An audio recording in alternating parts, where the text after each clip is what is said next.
Are you ready to fight like a champion, not just in the courtroom, but in every facet of your life? Welcome to the Legal Athlete Podcast. I'm Jess Sargus, your host, high-performance speaker, and coach for trial lawyers. With over 22 years as a trial attorney and legal exec, and an undefeated record as a former MMA fighter and boxer, I know what it takes to thrive in high-stakes environments. I also know that in both the courtroom and the cage, you're only as good as your wins. That's why I'm here to help you develop a fighter's mindset, discipline, and strategies so you can master your mental game and execute under pressure to win more and burn out less. Every week, I fuse insights from elite athletics, legal pros, and cutting-edge neuroscience and sports psychology to help you perform at your peak under pressure. So whether you're looking to reinvent your practice, your mindset, or your life, this is the podcast for you. It's time to become a legal athlete. Let's get it.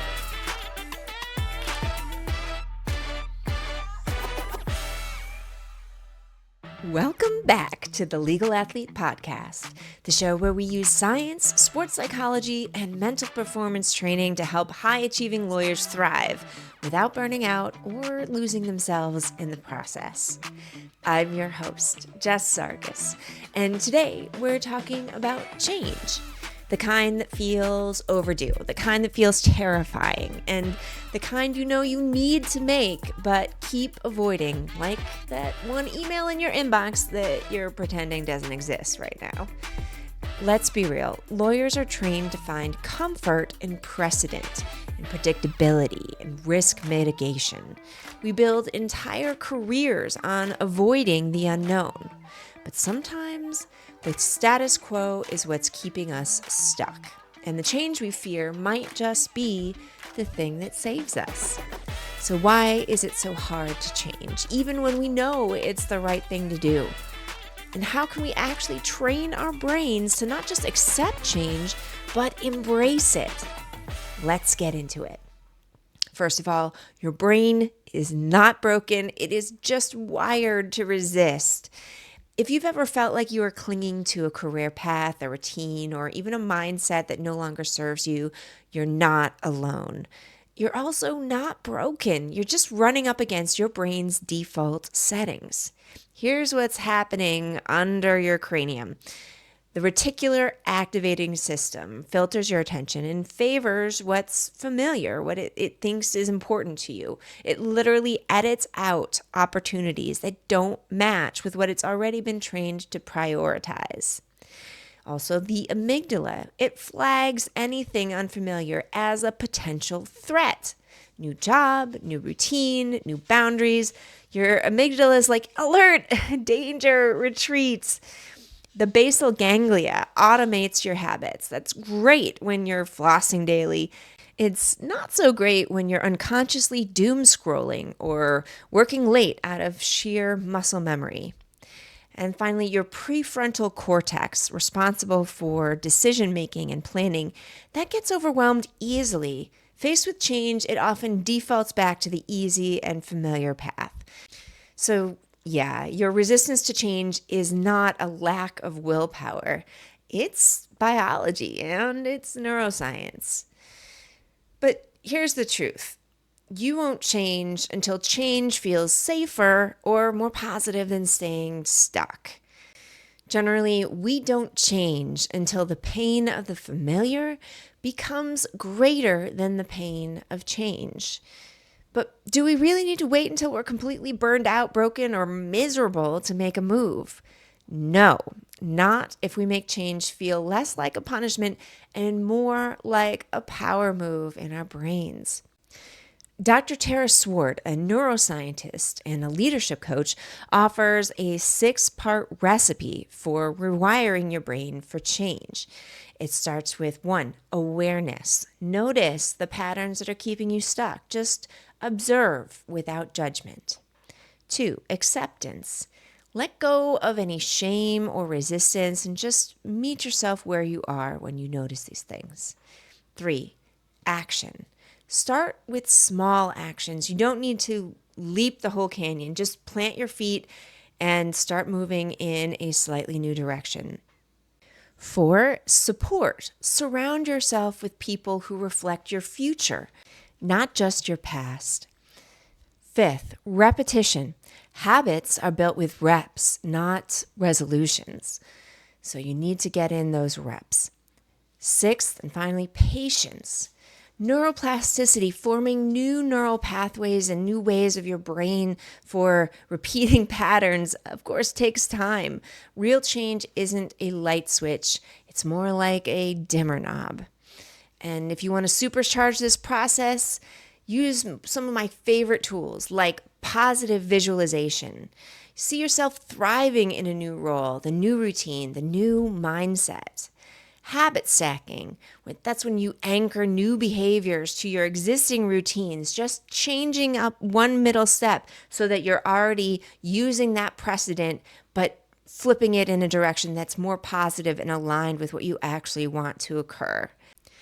And then finally, you hear me talk about this all the time, but it's so powerful and so great. Gratitude through glimmers. Train your brain to recognize moments of progress and joy, even really small ones, not just perfection or productivity. And you're going to start training your reticular activating system that those things are important, and it's going to start working for you to notice even more and more and getting more positivity in your day every day. So finally, here are your actionable takeaways. How can we change without burning out or collapsing in a stress puddle? Here's what I want you to try this week. First, just pick one area of resistance to change. Maybe it's asking for help or setting a boundary or just exploring a new path. Just pick one.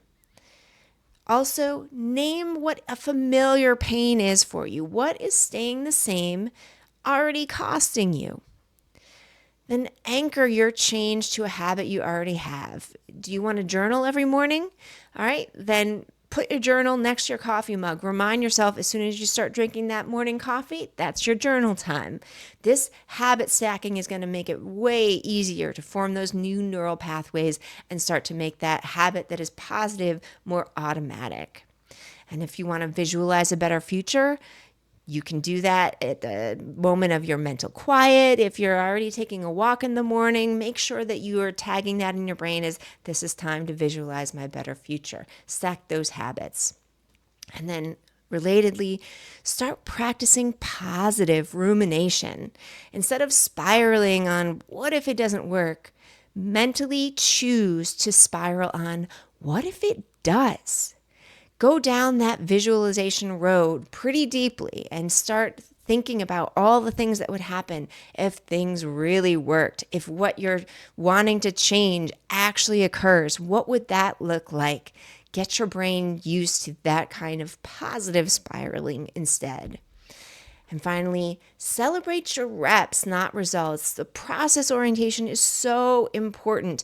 You don't have to be perfect. You just have to get in motion. So finally, folks, here's the truth. Your brain may hate change, but your soul doesn't. Your ambition doesn't. Your future doesn't. You don't need to wait until the fire gets too hot to jump. You can choose change from a place of alignment and optimism and not just agony. So give yourself the green light to start small, stay consistent, and surround yourself with people like this community who remind you that you're not alone on the path to positive change. If this episode hit home for you, share it with a friend or a colleague or a loved one who might be stuck in their own season of resistance. And if you haven't already, hit subscribe and leave a review. Every single one helps this message reach the people who need it most.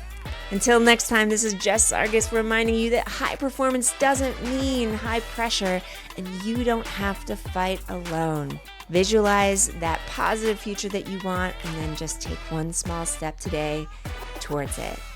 Green light. Let's go. Thank you for joining me on the Legal Athlete Podcast. If you're ready to take your mental game to the next level, let's connect. Want me to speak to your group or team? Or are you ready for one-on-one trial fight camp coaching to perform at your best when it matters most? Reach out to me with a direct message on LinkedIn or through my website at thelegalathlete.com.